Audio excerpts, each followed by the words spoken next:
This is not Lucy, the sister you loved.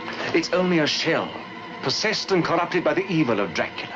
How do you destroy a fiend who has so far proven himself indestructible? Those who come to end his reign of terror stay to become his victims. Castle Dracula is somewhere here in Klausenberg.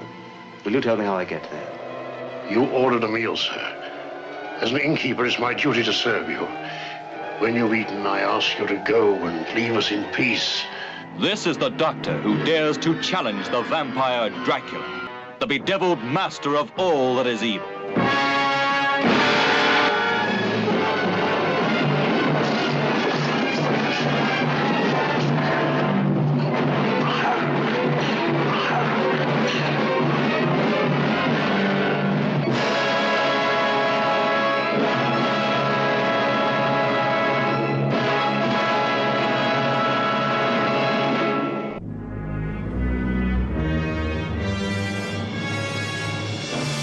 Peter Cushing and I had corresponded for a good many years. I have many heartfelt handwritten letters from him, particularly the letter where his beloved wife passed away. And I may have shown that letter to Craig. It's still in my collection, but you can almost see the teardrops as he wrote that letter about his dear wife and how he knew that life would be meaningless until he rejoined her.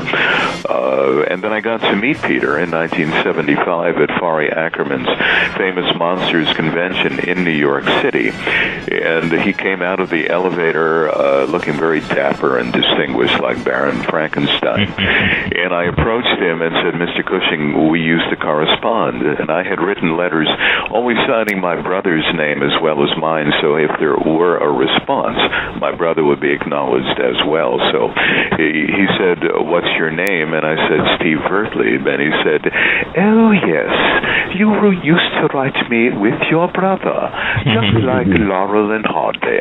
And, of course, he had played with Laurel and Hardy in 1939 in a chump at Oxford.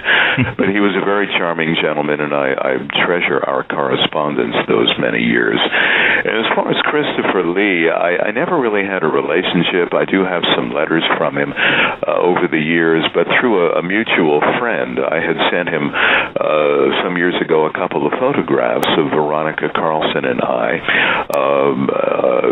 along with Caroline Monroe. And he had a photographic memory. And when I met him in the autograph line to sign his book, he looked up at me and said, you sent me photographs of you and some lovely ladies. And I thought, you couldn't possibly remember that. And he said, you've sent me photographs of you with Caroline Monroe and Veronica Carlson. I almost fell down in a pool of sweat, but I thought he really did remember my face from those pictures. And probably that deep basso profundo voice that only Christopher Lee could do, you know. Awesome.